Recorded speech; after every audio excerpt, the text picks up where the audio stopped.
Hello, everyone. Today I want to share with you, talk about, some ideas in the opening and just basically uh, paying attention to your opponent's moves in the opening and understanding exactly what he's trying to do and not playing by rote. This is a game, or a portion of a game rather, uh, that was played in 2010 between the very strong Grandmaster Sergey Volkov, who was rated 26-12 with the white pieces, versus Evgeny Tomashevsky, who had the black pieces, and he was rated 2701 at the time. So let's get right to it, so you can understand where I'm going with this video. So d4, knight f6 from Tomaszewski. And since we're going to just talk about ideas in the opening, um, understand that yes, chess can be very complicated, but a lot of it is very simple. And for the most part, when you play the move d4 or e4, you want to play the next move. For instance, if you play d4, if you could, the next move you would just play e4 if allowed.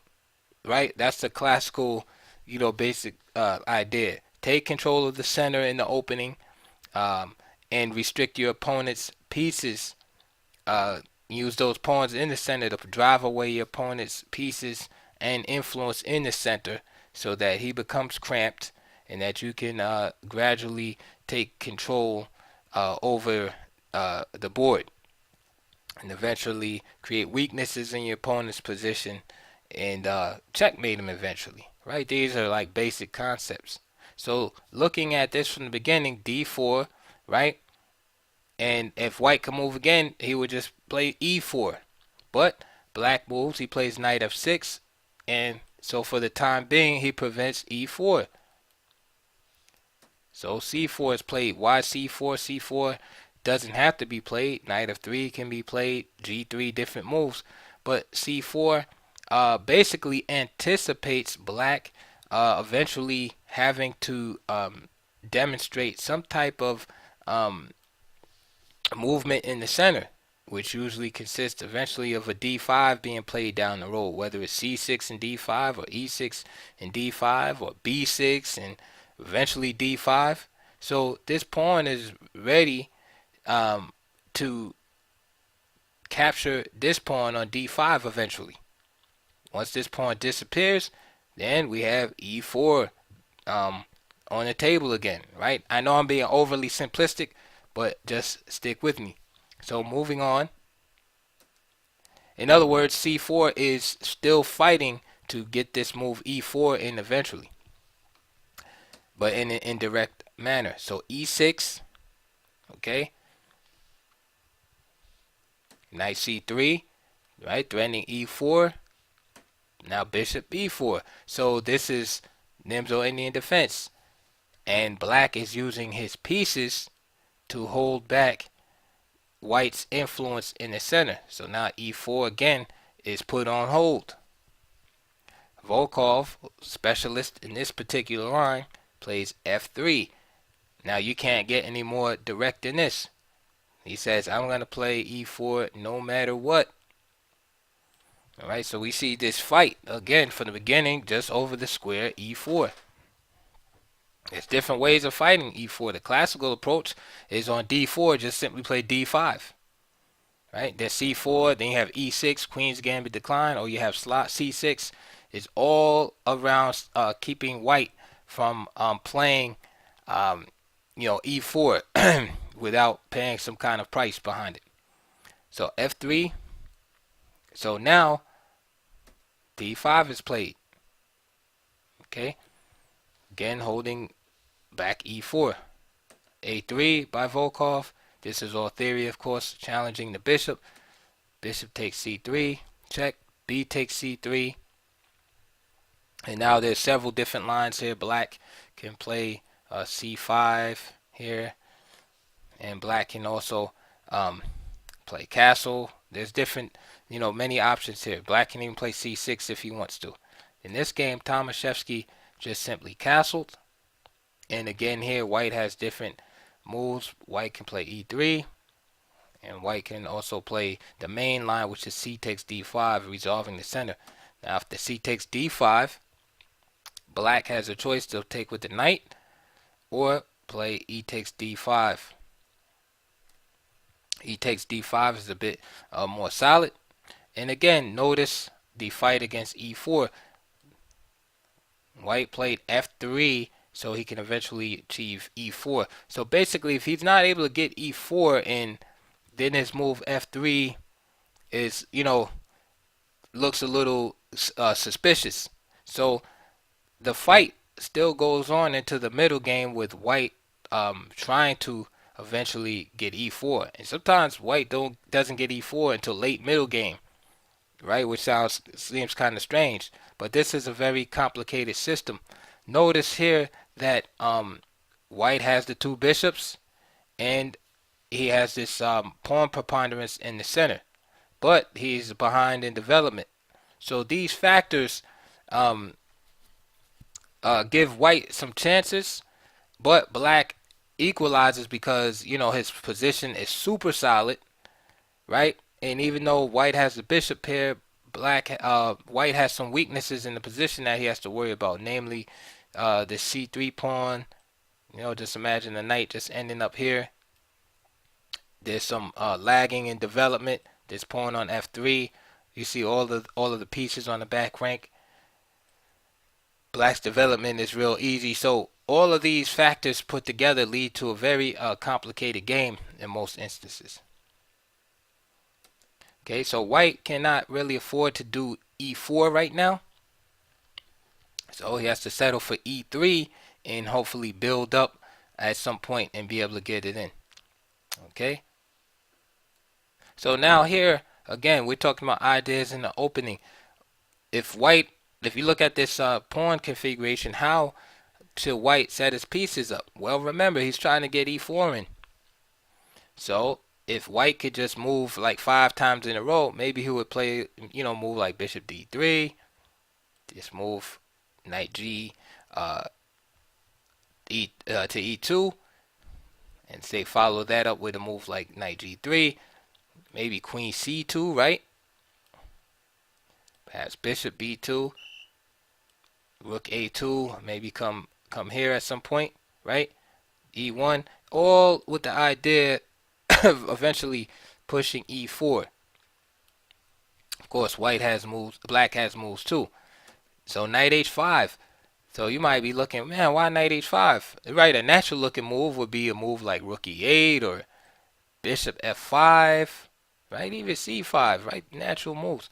Why knight h5 here? What's the idea? Well, knight h5 has several ideas. One of them is this direct idea of displacing white's king with queen h4 check. And as you can see, after say g3, the knight can just take on g3 because then the rook would be on prise. Right? That's the obvious tactic. Any strong player will see that. And most times it's not worth placing your knight, on the rim just for like a cheap shot. But this is not a cheap shot. The positional idea behind this is to hinder white's plan of playing e4. How does that hinder white's plan of playing e4? Well, as I told you that this check, right? So you can have either d takes e4, or you can just play this first queen h4. Again, g3 is not feasible because of knight takes g3, and now the king would be displaced. So say for instance, king takes d2, king to d2, d takes e4, and then if he tried to capture, it's simply knight g3, and again h takes g3, queen takes h1, and black is just simply winning. And then if knight f3, right? Let's say knight f3 here, attacking the queen, then simply knight takes e4, and again white is in dire straits. So again, there's the obvious tactical threat of queen h4, but it also has a positional positional desire to stop white from playing e4. What else does knight h5 do? What else is behind that idea? Because when we see these moves by grandmasters, sometimes we just like gloss over them, and we see like the primary meaning, right? The obvious tactical shot, but we're not looking at the other meanings. Because a lot of times there's two and three ideas behind one move. There's always like that um, obvious idea. For instance, you see the check. So in the beginner's mind looks at it and says, okay, he's if somebody is 1800 in rating or something, looks at the position and says, okay, he played knight h5, he's threatening the check, right? And then leave it at that. But what I want you to start doing is look for more than one idea. Like see the check and then say, okay, well, what other ideas are possible here, right? Like consider moves like f5, even in for black. Like look at other ideas, but beside the check. Just don't stop with the check. That's like your basic, grade school, you know, um, concept. But look deeper into the position. Think, is this restricting white from doing anything? Okay, so we already discussed e4. What about white's plan of bishop d3? Because remember, I told you like that he would like to set up for e4. We already proved that white can't really successfully play e4 at this time. But what about bishop d3? Can he play that and then continue with knight e2, right? After that, and perhaps castling. Okay. Now, Volkov in this position played queen c2. But let's look at bishop d3. Bishop d3 is a natural move here, but falls tactically, right? Doesn't work. It's the same type of scenario. The king ends up displaced. Of course, if king f1, the knight g3, giving black a huge advantage. So the king, again, king e2, same thing, knight g3. So king d2, and this is not what white signed up for. Okay. So bishop d3 is out of the question, even though, so we can see this move knight h5 is multifaceted. But again, looking on the surface, it looks like a cheap blitz move or something, right? He's trying to mate the king, but you can see the deep positional ideas, right? There's several of them, not just one idea, right? It's not only the check, but e4 is hindered, right? Bishop d3. And what do we learn from this? Is that in the opening, not only are we trying to fight for control of the center, right? But we are trying to, at the same time, stop our opponent from having influence in the center. So we're doing our thing, but we're also trying to stop our opponent from dominating in the center or having any play. So we're implementing our ideas and stopping the opponent's ideas in the opening, and then in the middle game and the end game in general. But this is what's going on right now. So with those problems, right, that white has to deal with, Volkov played the move queen c2. Okay, what is queen c2? The idea behind queen c2, right? One of them is he wants to still play e4, but he understands, okay, I can't play e4 because of this check. So the idea also, it stops this move, bishop f5. But another idea is that now on queen h4, white can play queen f2, right? You see? So now with queen c2, Volkov's plan is to play bishop d3. Notice with the knight on h5, bishop d3 would be with tempo, right? And then now with the queen h4 check, then the white queen could just simply swing over to just swing over to the f2 square to protect from the check. So let's play like a lame, like some type of lame move. So a6, right? Bishop d3 can be played with tempo. And then if queen h4, again, I'm just playing some bizarro moves on purpose, and just simply queen f2, offering the end game here. And remember, this end game is not bad for white. Having these two bishops, solid, super solid pawn structure. This is like a perfect slow game. Of course, is white just winning out the gate? No, but this pawn preponderance in the center and these two bishops will become very dangerous, right? So it's better for white, better for black, excuse me, to try to keep the queens on the board. Okay. Okay, so let's go back now. So Queen C2 had those ideas in mind. And this is what I'm talking about. It's not, again, an amateur would look at Queen C2 and just be like, oh, he's getting on an open diagonal, and maybe might see the idea, okay, he wants to play Bishop D3, right? But remember, everything is tied together. Okay, all the stuff is tied together. White still wants to play E4 from the beginning of the game. He played D4. He wants to play E4. So all of these moves are tied with this plan: Bishop D3, E4, etc. So how does White deal with this? Now it's like tennis. Now he's hit the ball back. Volkov has hit the ball back to Tomashevsky, and now how does he deal with it? Plays Rook E8, natural looking move, right?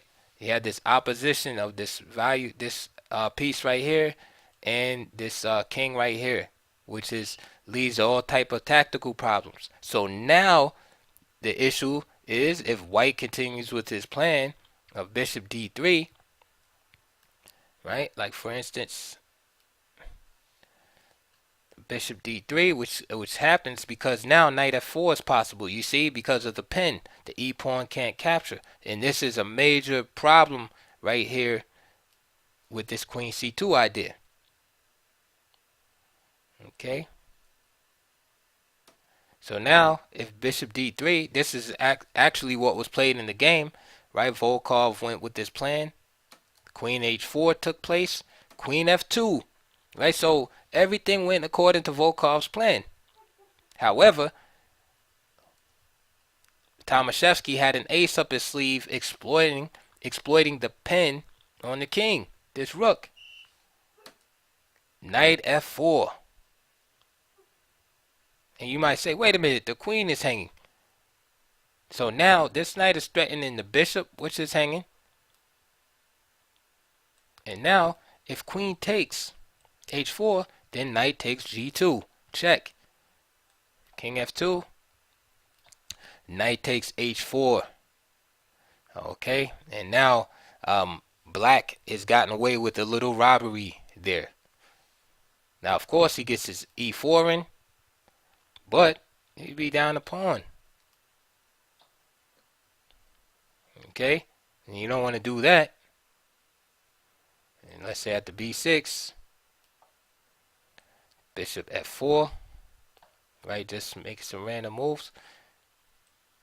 Strong move, Bishop A6, because really the whites plus, one of white's main pluses is the bishop pair. So if black can trade that off, that's better for him because he's already up a pawn. Of course, white should decline that trade with, say, Bishop C2. Then Bishop B7.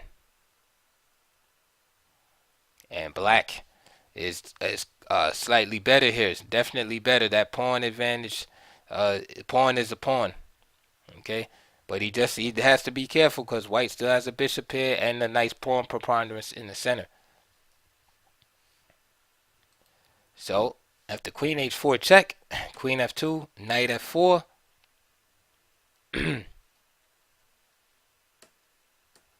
Bishop F1 was played.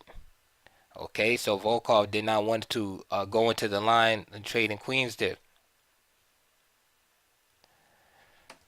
Queen F6, just keeping keeping the pieces on the board and exploiting the lack of development in the position for white. Again, this cannot be captured because the rook is here, and now black begins to pressure the D4 square.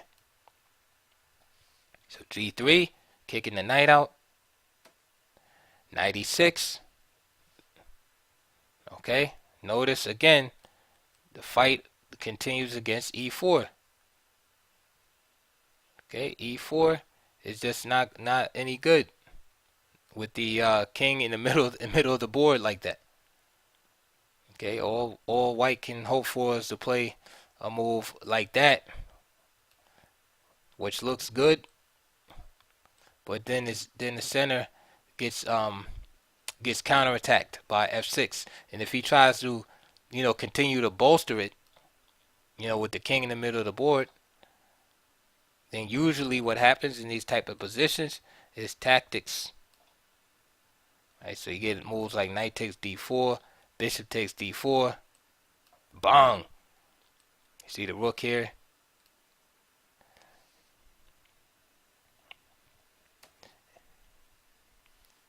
and the position get very shaky for white.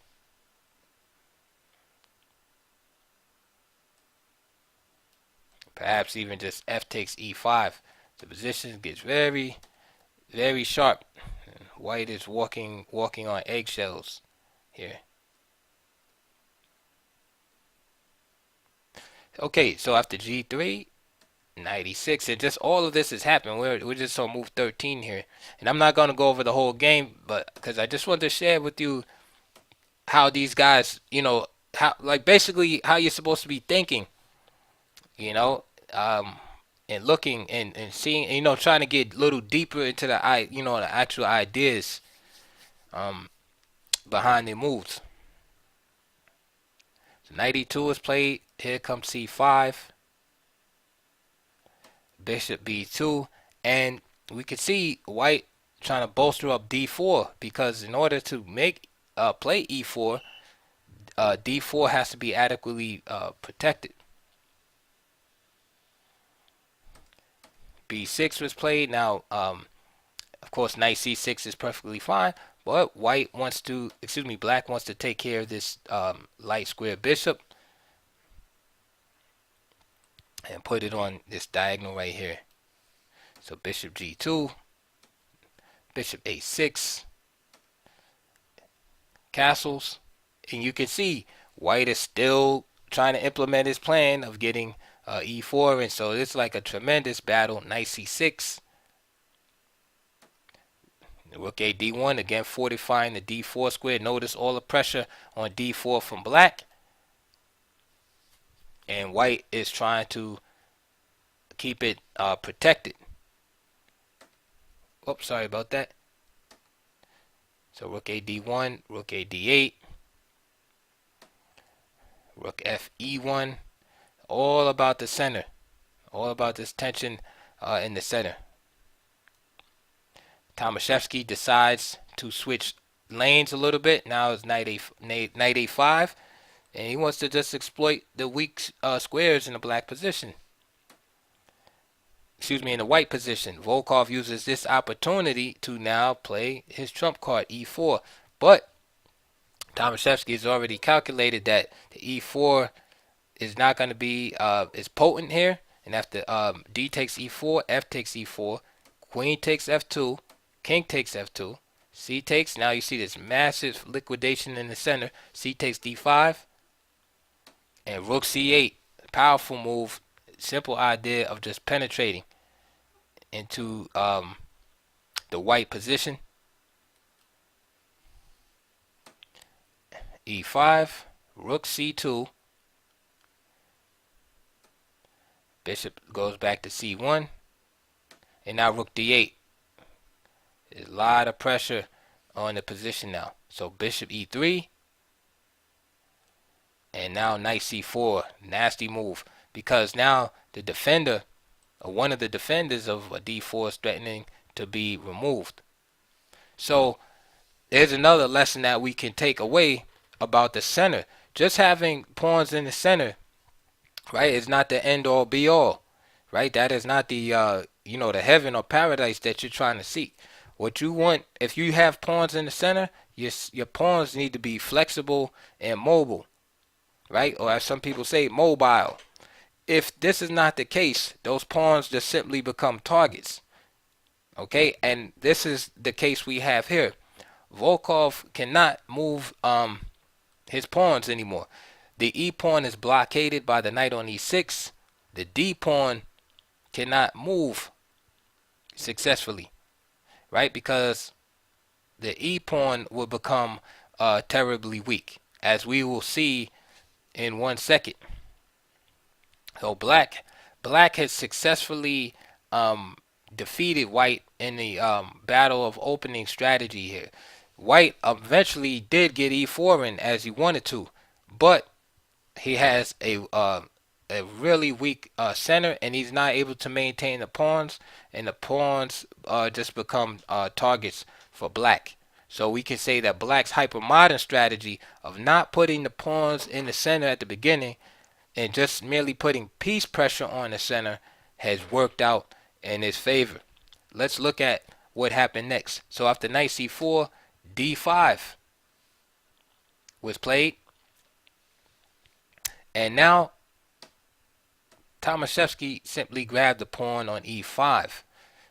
Okay, and this is tactically possible because of the pressure put on this knight on e2. Another move was just simply knight b2. Okay, attacking the rook. Okay, and this is all based upon the pins and the double attacks here. So for instance, after knight b2 attacking this rook, say rook d2, simply rook takes, bishop takes, and now you can see the fork. Okay.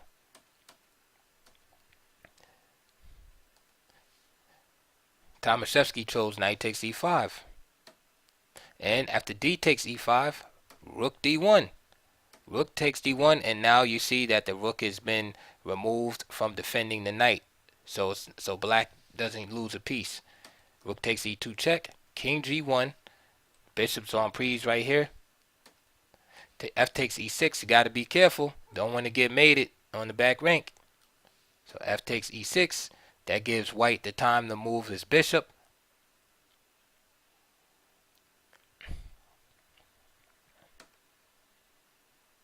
Bishop c4 by Tomaszewski.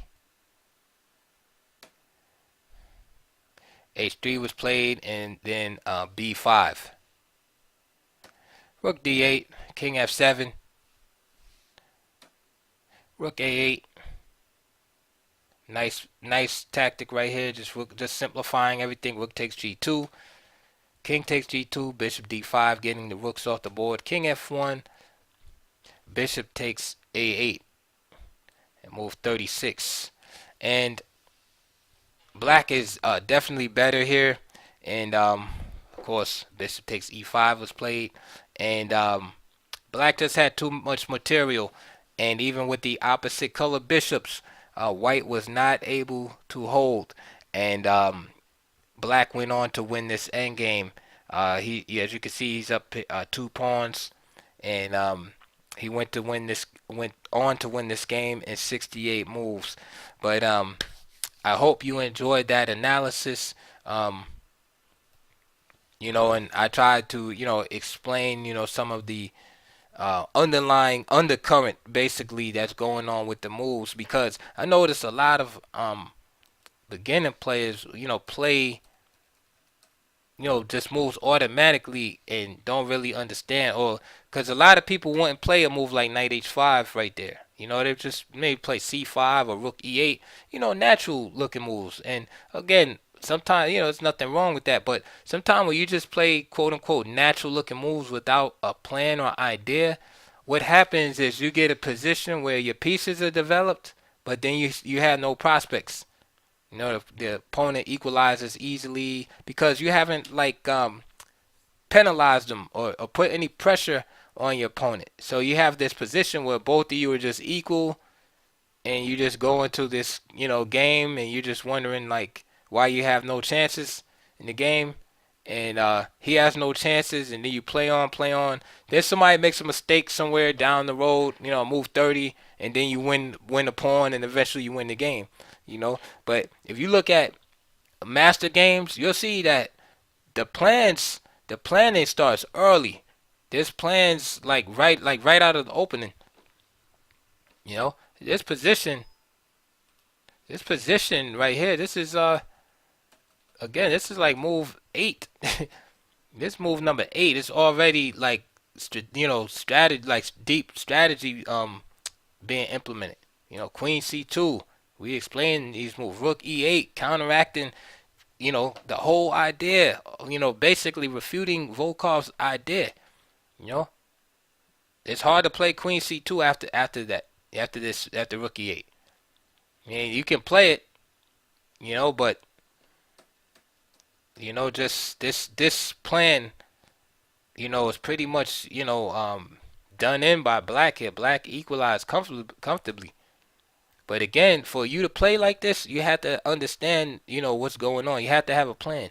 Oh, you wouldn't play these moves because the moves look unnatural, right? They look like one move threats, like Queen H, Knight H5, Queen H4 check. But when you understand like the underlying ideas, then it all makes sense. Because if you don't understand what's going on, you'll be looking at the moves. You'll be looking at this like, oh, I need to develop my queen side pieces or whatever. Or you play moves like C5 and Knight C6 and just try to go on from there, Or you'll see this Queen Bishop battery and play a move like H6 or something, or play G6. Just natural kind of like moves that aren't really connected with each other. So this is why I wanted to show you so you can see, the interconnectedness of everything. But anyway, I hope you enjoyed that game. Please like, subscribe, and if you feel it in your heart, and videos have been good for you, please feel free to donate. And I thank you for listening.